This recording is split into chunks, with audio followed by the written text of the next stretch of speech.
Olá, hoje é quarta-feira, 27 de agosto de 2025 e, olha, o cenário global tá bastante agitado, né? Muito agitado. Bom dia. Bom dia, temos alguns pontos quentes hoje. A expectativa é enorme pelo balanço da Nvidia, que sai mais tarde. Ah, sim. Todo mundo de olho. Exato. E também esses ruídos políticos lá de Washington mexendo com o Federal Reserve, o Fed. Aham. E, claro, como isso tudo chega aqui no Brasil, que já tem, né, os seus próprios desafios políticos, econômicos. É uma teia complexa, né? Porque você tem tecnologia de ponta de um lado, Sim. aí decisões super importantes de política monetária nos Estados Unidos e a nossa própria dinâmica política aqui. Tudo junto.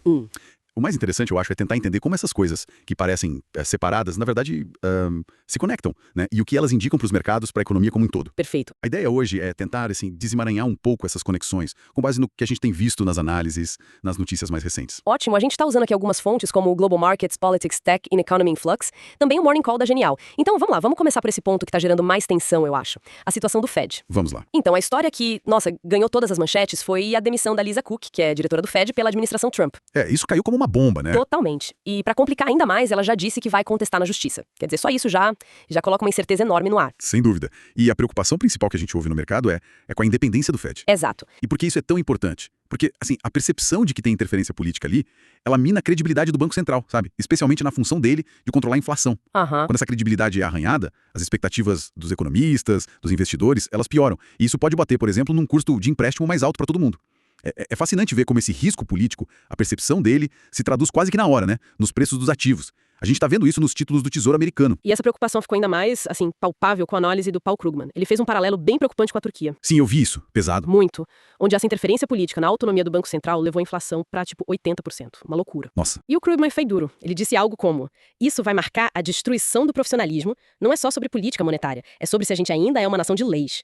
Quer dizer, palavras fortíssimas, né? Mostra o tamanho da apreensão. E essa apreensão já tá mexendo, e muito, com a curva de juros americana. A gente tá vendo um movimento curioso até. Como assim? Os rendimentos dos títulos mais curtos, tipo a note de 2 anos, caíram um pouco. Talvez o pessoal apostando que essa pressão política force o Fed a cortar juros mais cedo. Ah, entendi. Mas, na outra ponta, os juros mais longos subiram. A note de 10 anos continua ali firme, acima de 4,2%, e o título de 30 anos chegou a beliscar os 5%. Quase lá. Uau. Essa diferença, essa divergência, na verdade, aumentou a inclinação da curva.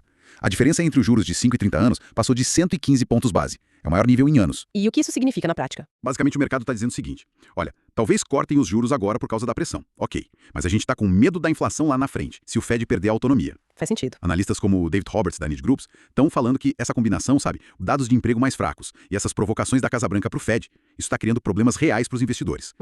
E o Edward Harrison, lá do Markets Live, foi na mesma linha. Ele alertou que se esse controle político ganhar força mesmo, a gente vai ver isso no prêmio de risco e nas expectativas de inflação. Não tem como fugir. E a pressão da Casa Branca continua, né? Bem explícita. O Trump falando em buscar um Fed leal. E dizendo que vai ter maioria lá no Conselho muito em breve. Já tem até nome circulando, né? David Malpass e Stephen Milgram como possíveis substitutos para Cook. Sim, os nomes já começam a aparecer. E quando perguntaram pro Trump sobre essa briga judicial, ele disse que acataria a decisão dos tribunais, mas, claro, aproveitou para pedir os juros mais baixos de novo. Ele não perde a oportunidade. Agora, o interessante é notar que, apesar dessa confusão toda, dessa preocupação com a credibilidade, o índice DXY, que mede o dólar contra outras moedas, até caiu um pouquinho ontem. É verdade, parece contraditório, né? Parece. Mas talvez o mercado esteja pensando que essa pressão política, mesmo sendo ruim para a credibilidade lá na frente, pode levar a cortes de juros mais fortes agora, no curto prazo. E isso tenderia a enfraquecer o dólar, pelo menos momentaneamente. É uma dinâmica bem complexa mesmo, cheia de nuances. Com certeza. Bom, e enquanto o mercado tenta entender esse drama todo no Fed, tem outro foco de atenção gigantesco. Tecnologia. Nvidia, especificamente. Ah, sim. Chegou a hora da Nvidia. A expectativa para o balanço trimestral da empresa, que sai hoje depois do fechamento, nossa, é enorme. A Nvidia deixou de ser só uma fabricante de chip, né? Ela virou muito mais que isso. Como disse o Kyle Roda, da Capital.com, ela é tipo um barômetro da atividade macroeconômica. Exato. Um talismã para o comércio de inteligência artificial e um ponto de pressão crítico para a geopolítica global. É muita coisa numa empresa só. Muita responsabilidade. Os resultados dela são vistos como um termômetro, né? Para ver como andam os investimentos em IA e também para sentir o impacto dessa briga EU-China nos negócios. E as expectativas dos analistas são altas, né? Esperam um crescimento de receita bem forte, algo como 53%, chegando perto de 46 bilhões de dólares. É um número impressionante. Ainda é. Mas a grande dúvida, parece, é sobre os negócios na China, por causa dessa tensão toda. Exato, esse é o ponto-chave. E vale lembrar, né? O histórico recente mostra que mesmo quando a Nvidia supera as expectativas, as ações já chegaram a cair depois da divulgação em alguns trimestres. Quer dizer, número bom não há garantia de alta, né? De jeito nenhum. A barra tá altíssima. O mercado tá, assim, sedento por uma validação depois desse rally forte que a gente viu nas ações de tecnologia. Uhum. Os resultados recentes de outras empresas ligadas à IA, tipo MongoDB, Okta, deram um certo otimismo, né? Serviram como um sinalizador positivo, talvez para a Nvidia. Sim, ajudou um pouco o clima. Ajudou, mas, como você disse, a barra tá alta. Qualquer sinal de desaceleração ou uma projeção um pouco mais cautelosa por parte da empresa, isso pode pesar bastante.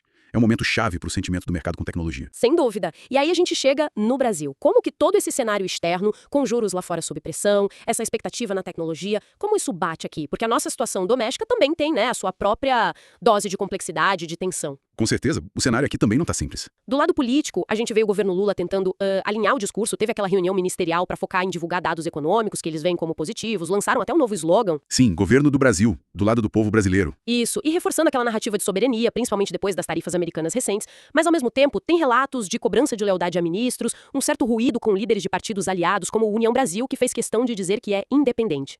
Essa tensão política sempre presente. Sempre. Mas o grande foco no Congresso agora, parece, é a negociação para aumentar a isenção do imposto de renda para quem ganha até R$ 5.000. Ah, essa discussão tá quente? Muito. Tem uma articulação para tentar aprovar isso já em setembro, mas o nó tá na compensação fiscal. De onde vem o dinheiro? O eterno problema, né? Exato. Parte da oposição, do centro, quer aprovar sem indicar fonte. Outra ala busca alternativas, mexer na CSL, rever incentivos. A coisa tá tão complicada que o Lira, presidente da Câmara, falou em 200 conversas sobre o tema. Nossa. A gente tá esperando uma entrevista do ministro Haddad hoje para ver se ele dá uma luz sobre a posição do governo. E ainda tem outros ruídos, né? Acordo em CPI, monitoramento de figuras da oposição, enfim. O cenário político não para. E na economia, o dado que mexeu com o mercado ontem foi o IPCA 15 de agosto, a prévia da inflação. Sim, o que ele mostrou? Olha, veio uma deflação de 0,14%. Mas o mercado esperava um pouco mais, algo tipo menos 0,19%. Ah, veio menor que o esperado. Exato. Mas o que realmente, chamou a atenção, o que acendeu o alerta, foi a aceleração dos serviços subjacentes. Aqueles mais ligados à demanda interna, salários? Esses mesmos. Eles subiram 0,55%. Isso preocupa porque mostra que a inflação nesse setor, que é o que mais incomoda o Banco Central, continua persistente. Poxa, e qual o impacto disso nas apostas para a Selic? Então, esse dado, junto com essa instabilidade lá fora por causa do Fed, acabou reforçando a ideia de que o nosso Banco Central talvez só comece a cortar a Selic lá em 2026. Só em 2026? Nossa. Pois é, o mercado reagiu na hora. A curva de juros DI, que mostra as expectativas para a Selic no futuro, fechou em alta ontem. Os contratos mais longos para janeiro de 2027 e janeiro de 2029 subiram bem. Ou seja, o mercado já está colocando no preço juros mais altos por mais tempo aqui no Brasil. Entendi. E hoje tem Caged, né? Dado de emprego formal. Expectativa aí por volta de 135 mil vagas. Vamos ver. Vamos ver. E como é que os mercados brasileiros fecharam ontem nesse meio todo? O Ibovespa caiu um pouquinho, né? Menos 0,18, ficou abaixo dos 138 mil pontos.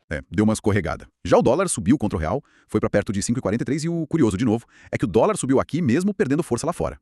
Verdade. Por quê? Os analistas apontam principalmente a queda das commodities. Petróleo caiu bem, minério de ferro também. Isso impacta muito a nossa bolsa, a entrada de dólar. Sim, afeta Petrobras, Vale. Exato. Mas também tem um aumento da percepção de risco local, né? Essa combinação de fatores. Entendi. E as ações, como ficaram? Petrobras caiu, acompanhando o petróleo. Vale até conseguiu subir um pouquinho descolada do minério. E os bancos ficaram mistos. Ou seja, um cenário bem influenciado pelo global, mas com as nossas próprias dinâmicas pesando bastante. Certo. E antes da gente fechar, tem mais alguma coisa no radar internacional ou corporativo que vale a pena mencionar? Olha, internacionalmente, bem rápido, teve reunião sobre Gaza, na Casa Branca, liderada pelo Trump. O enviado dele falou em resolver até o fim do ano. Na Ucrânia, fala-se num possível papel do Trump numa cúpula Putin-Zelensky.